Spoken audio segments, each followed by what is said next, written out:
ಇವತ್ತು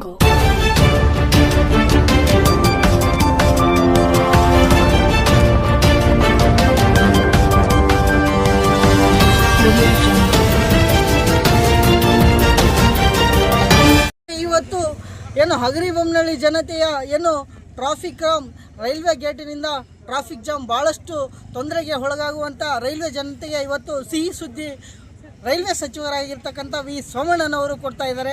ಯಾಕೆ ಅಂತಂದರೆ ಇವತ್ತಿನ ಹಗರಿಬೊಮ್ಮನಹಳ್ಳಿಯ ಊರ ಆಚೆ ಇರುವಂಥ ರೈಲ್ವೆ ಗೇಟ್ಗೆ ವಿರಾಮ ಸಿಗ್ತಾ ಇದೆ ಅಂತಂದೇ ಹೇಳ್ಬೋದು. ಯಾಕೆ ಅಂತಂದರೆ ಇವತ್ತಿನ ದಿನ ರೈಲ್ವೆ ಸಚಿವರಾಗಿರ್ತಕ್ಕಂಥ ವಿ ಸೋಮಣ್ಣನವರು ಭೂಮಿ ಪೂಜೆ ಮಾಡಲಿದ್ದಾರೆ. ಹಾಗೂ LC35 ಅನ್ನೋ ಒಂದು ಗೇಟ್ ಮುಖಾಂತರ ಅವರು ಇವತ್ತು ಭೂಮಿ ಪೂಜೆ ಮಾಡಿ ಮತ್ತೆ ಇಲ್ಲಿಂದ ಯಾವ ಥರ ಒಂದು ವಿನ್ಯಾಸಗೊಳ್ಳುತ್ತೆ ಅಂತಂದೇಳಿ ಸರಿಯಾಗಿ ಮಾಹಿತಿ ನೀಡ್ತಾ ಹೋಗ್ತೀವಿ ನಾವು. ಈಗ ಭೂಮಿ ಪೂಜೆಗೆ ಕ್ಷಣಗಣನೆ ಪ್ರಾರಂಭವಾಗ್ತಾ ಇದೆ ಅಂತಂದೇ ಹೇಳ್ಬೋದು. ಯಾಕೆ ಅಂತಂದರೆ ವಿ ಸೋಮಣ್ಣನವರು ಇವತ್ತು ಬಳ್ಳಾರಿ ಮುಖಾಂತರ ಹೊಸಪೇಟೆ ಹಾಗೂ ಹಗರಿಬೊಮ್ಮನಹಳ್ಳಿಗೆ ಬಂದು ಈ ಭೂಮಿ ಪೂಜೆಯನ್ನು ನೆರವೇರಿಸಲಿದ್ದಾರೆ. ಸರಿಯಾದ ಸಮಯಕ್ಕೆ ಈಗ ಭೂಮಿ ಪೂಜೆಯನ್ನು ನೆರವೇರಿಸಲಿದ್ದಾರೆ ಅಂತ ಹೇಳಿ ಮಾಹಿತಿ ಬರ್ತಾ ಇದೆ. ಹಾಗೂ ಇನ್ನು ಕೆಲವೇ ದಿನಗಳಲ್ಲಿ ರೈಲ್ವೆ ಗೇಟ್ ಸುರಕ್ಷಿತವಾಗಿ ಸಿದ್ಧವಾಗುತ್ತೆ ಅಂತ ಹೇಳ್ತಾ ನಾನು ಬಸವರಾಜ್ ಕುಮಾರ್, ವಿಜಯನಗರ. ಕ್ಯಾಮರಾಮನ್ ಸುರೇಶ್ ಜೊತೆ ಬಸವರಾಜ್ ಕುಮಾರ್. ನಮಸ್ತೆ ವೀಕ್ಷಕರೇ, ಸಿಡಿಲುಗುಡುಗು ಸುದ್ದಿವಾಹಿನಿಗೆ ಸ್ವಾಗತ. ವಿಜಯನಗರ ಜಿಲ್ಲೆ ಹಗರಿಬೊಮ್ಮನಹಳ್ಳಿ ತಾಲೂಕು ಗುಡ್ಡದ ರಸ್ತೆ ಕೊಟ್ಟೂರು ನಡುವಿನ LC ಸಂಖ್ಯೆ 35, 37, 38ರ ಬದಲಿಗೆ ರೈಲ್ವೆ ಮೇಲ್ಸೇತುವೆಗೆ ಕೇಂದ್ರ ರೈಲ್ವೆ ಹಾಗೂ ಜಲಶಕ್ತಿ ಸಚಿವರಾದ ವಿ ಸೋಮಣ್ಣ ಅವರು ಶಂಕುಸ್ಥಾಪನೆ ನೆರವೇರಿಸಿದರು. ಈ ಕಾರ್ಯಕ್ರಮಕ್ಕೆ ರೈಲ್ವೆ ಹಾಗೂ ಜಲಶಕ್ತಿ ಸಚಿವರಾದ ವಿ ಸೋಮಣ್ಣ, ಸಂಸದರಾದ ತುಕಾರಾಂ, ಜಿಲ್ಲಾಧಿಕಾರಿಗಳಾದ ಕವಿತಾ ಮನ್ನಿಕೇರೆ, ಶಾಸಕರಾದ ನೇಮಿರಾಜ್ ನಾಯಕ್, ವಿವಿಧ ಅಧಿಕಾರಿಗಳು ಉಪಸ್ಥಿತರಿದ್ದರು.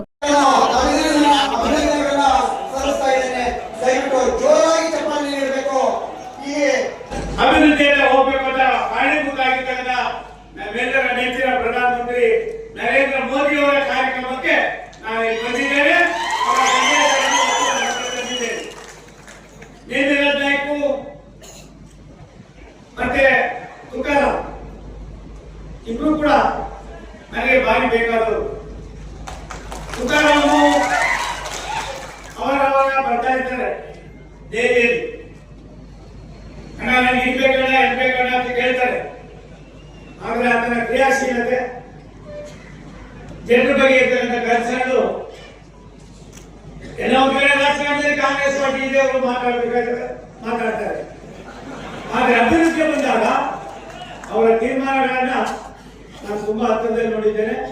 ಭಗವಂತ ಅವ್ರು ಒಳ್ಳೇದು ಮಾಡಿ ಅನ್ನೋ ಮಾತನ್ನ ಈ ಸಂದರ್ಭದಲ್ಲಿ ಹೇಳಿ, ದೇಶದ ವ್ಯವಸ್ಥೆಯಲ್ಲಿ ರಾಷ್ಟ್ರದ ಪ್ರಧಾನಮಂತ್ರಿಗಳ ಒಂದು ಕಾರ್ಯಕ್ರಮ ಹೇಗಿದೆ ಅನ್ನೋದಕ್ಕಿಂತ ಹೆಚ್ಚಾಗಿ ಒಬ್ಬ ದೇಶದ ನಾಯಕ, 106 ಭಾಷೆ, 16 ಜಾತಿ, ಇಡೀ ವಿಶ್ವದಲ್ಲಿ ಯಾವ್ದಾದ್ರು ಒಂದು ದೇಶ ಇದ್ದರೆ 142 ಕೋಟಿ ಜನ, ಅದು ಕೇವಲ ಭಾರತದಲ್ಲಿ ಇದ್ದ ಭಾರತವನ್ನ 11 ವರ್ಷದಲ್ಲಿ 100 ವರ್ಷದ ಸಾಧನೆಯನ್ನ ಮಾಡಿ ವಿಶ್ವದ ಭೂಪಟದಲ್ಲಿ ನಾಯಕ ನಮ್ಮ ನರೇಂದ್ರ ಮೋದಿ ಅವ್ರು ಹೇಳ್ತಾರೆ. ತುಕಾರಾಂ ಭಾರಿ ಖುಷಿ ಆಯ್ತು, ಅಭಿವೃದ್ಧಿಯಲ್ಲಿ ರಾಜಕಾರಣ ಇಲ್ಲ. ಮೋದಿಜಿಯವರ ಒಂದು ಸಂದೇಶ, ಈ ಸಂದೇಶವನ್ನ ಎತ್ಕೊಂಡು ಕರ್ನಾಟಕದಲ್ಲಿ ನಾನು ಮಂತ್ರಿಯಾಗಿದ್ದು ಅನಿರೀಕ್ಷಿತವಾಗಿ, ಲೋಕಸಭಾ ಸದಸ್ಯನಾಗಿದ್ದು ಅನಿರೀಕ್ಷಿತವಾಗಿ, ನನಗೆ ನಮ್ಮ ನಾಯಕರು ಹೇಳಿದ್ರು, ನೀನು ಬಳ್ಳಾರಿಯಲ್ಲಿ ನಿಂತ್ಕೊಂಡು ಸಿದ್ದರಾಮಯ್ಯ ಸೋಲ್ತು ಅಂತ. ಅದು ಹೋಗಿ ನಿಂತ್ಕೊಂಡೆ, ಏನೇನು ಆಯ್ತು ಅದ್ರ ಮೇಲೆ ಎಲ್ಲ ನಿಮ್ಗೆ ಹೇಳೋದು ಗೊತ್ತಿದೆ. ಅದ್ರ ಬಗ್ಗೆ ನಾನು ಚರ್ಚೆ ಮಾಡಕ್ ಹೋಗೋದಿಲ್ಲ. ಭಗವಂತ ಎಲ್ಲಿದ್ದಾನೆ ಅಂತ ಹುಡುಕಬೇಕಾಗಿದೆ. ಒಳ್ಳೆ ತರ ಇದ್ರೆ, ಒಳ್ಳೆ ನಡವಳಿಕೆ ಇದ್ರೆ, ಒಳ್ಳೆ ಕ್ರಿಯಾಶೀಲತೆ ಇದ್ರೆ ಭಗವಂತ ನಮ್ಮ ಜೊತೆಲೇ ಇದ್ದಾನೆ ಅನ್ನೋದಕ್ಕೆ ನಮ್ಮ ಹಿರಿಯರಾಗಿರ್ತಕ್ಕಂಥ ಬಾವಿ ಬೆಟ್ಟದವರು ಇಲ್ಲಿ ಕೂತಾರೆ. ಪಂಚಮಸಾಲಿಯವರು ಭಾರಿ ಖುಷಿ. ಹಾಗಾಗಿ ನನಗೆ ನೆಂಟರು, ಹತ್ತಿರದ ನೆಂಟರು ಕೂಡ ಅವರು ಕೂಡ ಒಂದು ಸತ್ಯ 11 ವರ್ಷದಲ್ಲಿ ಕರ್ನಾಟಕದಲ್ಲಿ ಯಜಮಾನ್ರೆ 25, 30, 35, 40 ವರ್ಷದ ಅನೇಕ ಯೋಜನೆಗಳು ಸೂಚನೆಯಲ್ಲಿ ಇತ್ತು. ಒಂದು ದಿನ ನಮ್ಮನ್ನ ಕರೀತಾರೆ, ನನಗೆ 2 ಇಲಾಖೆಯನ್ನು ಕೊಡ್ತಾರೆ. ಒಂದು ಕಡೆ ಜಲಶಕ್ತಿ, ಮತ್ತೊಂದು ಕಡೆ ಕುಡಿಯುವ ನೀರು.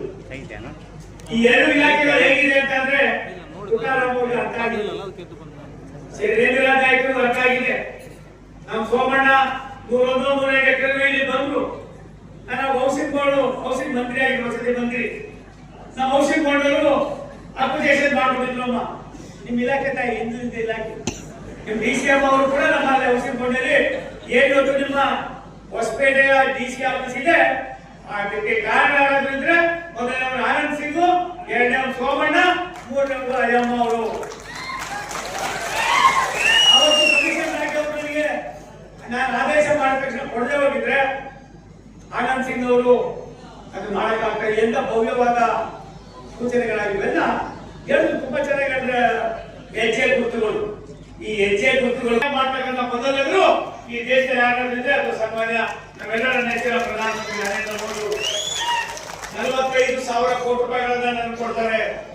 ಯಜಮಾನ್ರೆ 45,000 ಕೋಟಿ, ಕೇವಲ 15,900 ಕೋಟಿ ರೂಪಾಯಿ ನಿಮ್ಮಲ್ಲಿ ಇವತ್ತು ಕೆಲಸಗಳು ಪ್ರಾರಂಭವಾಗಿದೆ. ಅದು ಬರೀ ಕಲ್ಯಾಣ ಕರ್ನಾಟಕದಲ್ಲಿ. ಇತಿಹಾಸದಲ್ಲಿ ಯಾವತ್ತಾದ್ರೂ ನಡೆದಿಲ್ಲ, ನೀವೇ ಯೋಚನೆ ಮಾಡಿ.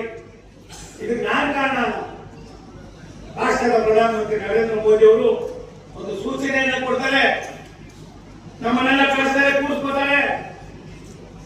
देखिए पॉलिटिक्स नहीं कीजिए, डेवलपमेंट में पॉलिटिक्स नहीं कीजिए. ದೇಶ ಅಭಿವೃದ್ಧಿ ಆಗಬೇಕಂದ್ರೆ ರಾಜ್ಯ ಅಭಿವೃದ್ಧಿ ಆಗಬೇಕು. ರಾಜ್ಯ ಅಭಿವೃದ್ಧಿ ಆಗಬೇಕಾದ್ರೆ ಜಿಲ್ಲೆ ಅಭಿವೃದ್ಧಿ ಆಗಬೇಕು. ಜಿಲ್ಲೆ ಅಭಿವೃದ್ಧಿ ಆಗಬೇಕಾದ್ರೆ ತಾಲೂಕು ಅಭಿವೃದ್ಧಿ ಆಗಬೇಕು. ತಾಲೂಕು ಅಭಿವೃದ್ಧಿ ಆಗಬೇಕಾದ್ರೆ ಪಂಚಾಯತಿ ಅಭಿವೃದ್ಧಿ ಆಗಬೇಕು. ಈ ಸೂಚನೆಯನ್ನ ವಿಶ್ವಕ್ಕೆ ಕೊಟ್ಟರು ಸನ್ಮಾನ್ಯ ಪ್ರಧಾನಮಂತ್ರಿ ನರೇಂದ್ರ ಮೋದಿ ಅವರು. ಅದರ ಪ್ರಕಾರ ಇವತ್ತು ನಾವು 12,900 ಕೋಟಿ ರೂಪಾಯಿನ ಕಲ್ಯಾಣ ಕರ್ನಾಟಕದಲ್ಲಿ ಹೊಸ ಲೈನು, ಡಬ್ಲಿಂಗು, ಸ್ಟೇಷನ್ ಸೇರಿದಂತೆ ಇವತ್ತು ಕಾಮಗಾರಿಗಳು ನಡೀತಾ ಇದೆ. ಕರ್ನಾಟಕದಲ್ಲಿ ಸುಮಾರು 3,900 ಕೋಟಿ ರೂಪಾಯಿಗಳು ಇವೆಲ್ಲ ಮೇಲ್ ಸೇತುವೆ, ಕೆಳ ಸೇತುವೆ, ಇದು ಕೆಲಸಗಳು ಈಗಾಗಲೇ ಒಂದು ಹಂತಕ್ಕೆ ಬಂದೋಗಿದೆ.